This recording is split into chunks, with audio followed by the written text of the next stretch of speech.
beauty of this company is that I think we had initiated on this company at about 50 or 60 rupees, if I remember correctly, and the price today is about 500 or thereabouts. So despite being a 10 bagger, it's not even coming to you at 20 times 1 year forward.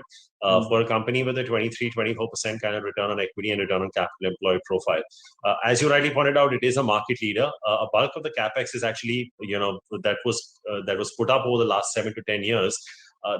That actually is coming up in the next 2 years. That itself shows you the kind of efficiencies that they've gotten into the system. And the good part is they're now going into B2C as well through their Continental brand. So one is, I think, they're adding about 85% of their existing capacity over the next 2 years, which is going to be a very big fillip in terms of being a volume driver. They have most of the global companies like Strauss and, at one point they were actually a very big supplier to Nestle as well, not anymore, but they've got some very, very big international brands across the world in their fold. In fact, recently added one in North America. I'm not sure if the management alluded to that in your conversation with them.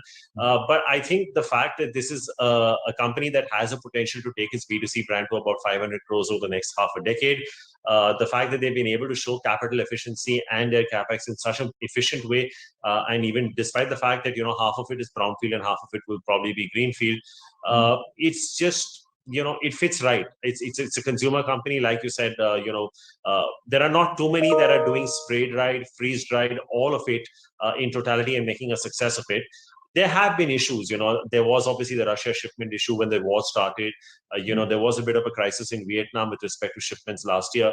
But this is, these kind of things happen in the running of every business. And I think every kind of fall that this stock gives you is a good opportunity to buy in. So market leader, gaining market share, capital efficiency, 85% of incremental capacity coming on, strong return ratios, very good balance sheet, and good reasonable valuations for a consumer-related stock.